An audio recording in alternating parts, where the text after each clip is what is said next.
두 정상은 한남동 관저에서 만찬을 했습니다. 함께 보시죠. 분명한 건 지난 정부, 그러니까 문재인 정부죠. 문재인 정부 때에 완전히 단절됐던 한일 관계와 비교했을 때 지금은 매우 진전이 된 한일 관계인 것만큼은 분명합니다. 윤 대통령이 머무는 주거동에서 2시간 넘게 만찬을 가졌고요. 메뉴로는 한우 불고기, 갈비찜, 잡채, 탕평채, 한식 위주로 나왔습니다. 주류는 윤 대통령이 직접 골랐다고 해요. 경주 법주. 아무래도 이제 일본 사케를 즐겨 마시는 기시다 총리의 취향을 반영한 것으로 보입니다. 한남동 관저에서 만찬하는 것, 외국 정상 한번 지난번 한남동 관저에서 김수영 교수님 만찬에 초대받은 적이 있었죠. 빈살만 왔을 때 한남동 관저에서 이제 모임을 가졌었는데 이번에도 이제 한남동 관저에서 만찬을 했고요.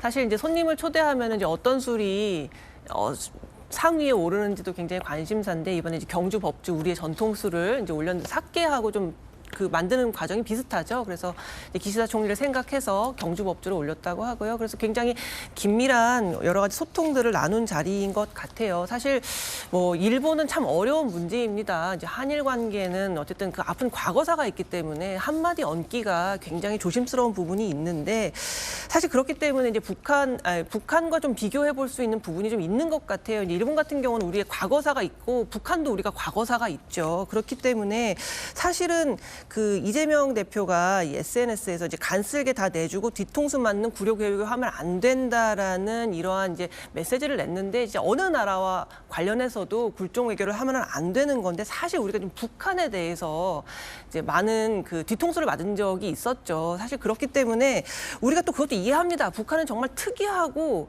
이상한 존재이기 때문에 그러한 역사적인 특수성을 우리가 이해하기 때문에 지난 정부에서 북한에게 그렇게 뒤통수를 맞았지만 어쩔 수 없었다는 부분을 우리가 이해하는 부분이 있잖아요. 그것처럼 일본도 굉장히 과거사가 특이한 과거사를 우리가 갖고 있고 아픈 과거사를 갖고 있기 때문에 이 기시다 총리가 할 수 있는 발언의 수위라는 것들이 굉장히 제한될 수밖에 없다는 것도 어느 부분은 인정할 수밖에 없는 부분 같아요. 물론 우리가 생각할 때만큼 속 시원한 사과와 통렬한 반성이 명시되진 않았지만 여러 가지 제스처를 통해서 현충원을 참배한다거나 구체적으로 목적어를 확실하게 적시하지는 않았지만 가슴 아프다고 한다거나 물론 개인적인 의견이라고 좀 한 발 빼긴 했지만 사실 그게 개인적인 의견이만 했다면 일기장에 썼겠죠. 그래서 이렇게 오셔서 말씀을 하신 것은 어쨌든 개인적이라고 한 발 빼긴 했지만 공식적으로 말씀한 것이라고 볼 수 있을 것 같아요. 마찬가지로 만약에 우리 윤 대통령이 일본에 가서 개인적인 의견이라고 막 얘기했을 때 우리가 그걸 개인적인 의견이니까 아무 말이나 해도 상관없다고 생각합니까? 그렇지 않잖아요. 그것처럼 우리가 비록 그렇게 속 시원한 사과와 반성을 듣지는 못했고 그 부분이 아쉽기 때문에 앞으로도 계속해서 그런 부분들을 이야기해 나가고 요구해야 되지만 또 기시다 총리의 지금 현재적인 정치적 상황에서 할 수 있는 성의는 어느 정도 보여줬다는 것에 대해서 우리가 좀 평가할 필요도 있다는 생각이 듭니다. 예, 조진구 교수님, 이제 G7 일정도 앞으로 다가오고 우리 대한민국도 초대를 받았기 때문에 또 일본 총리와의 만남 그리고 미국 대통령과의 만남 더 나아가 한미일 정상회담까지도 지금 예견되지 않습니까? 네네.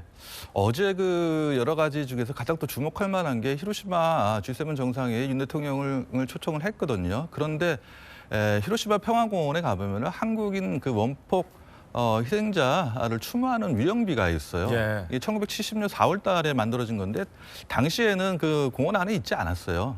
공원에 들어간 다리 그 끝쪽에 있었는데 이게 1999년도에 7월 달에 공원 안쪽으로 이전을 했거든요. 그런데 이번에 기시다 총리와 윤 대통령이 히로시마에서 함께 헌화 참배하기로 했거든요. 이건 상당히 큰 의미가 있다고 생각을 해요. 예. 원폭 피해자, 일본인들 최대 피해자이죠. 그 다음에 많은 피해자가 한국인이에요. 피해 규모가 어느 정도인지도 잘 알려져 있지 않아요. 히로시마에서 한 3만 명 정도가 사망하지 않았냐 하는 것들이 이제 추정되고 있을 뿐이거든요.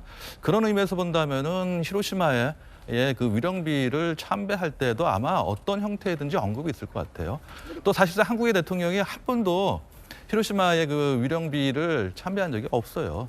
1999년 8월 달에 당시 오부치 게이조 총리가 한 번 참배를 한 적이 있습니다. 그것도 갑자기 예정돼 있던 것이 아니라 갑자기 일정을 변경해서 한 적이 있거든요. 그런 의미에서 본다면은 저는 이번에 역사 문제와 관련해서는 한국인들의 좀 심정이랄까요? 마음에 가까이 가려고 하는 모습을 많이 보여줬고 그 중에 하나가 히로시마의 한국인 희생자 위령비를 함께 참배하겠다는 것이었던 것 같습니다. 예. 진관사에 양국의 영부인들이 함께 하는 시간도 가졌는데요. 김수영 교수님. 자, 지금 이 모습입니다. 그렇죠. 진관사를 방문했다라는 것 어떤 의미가 있겠습니까?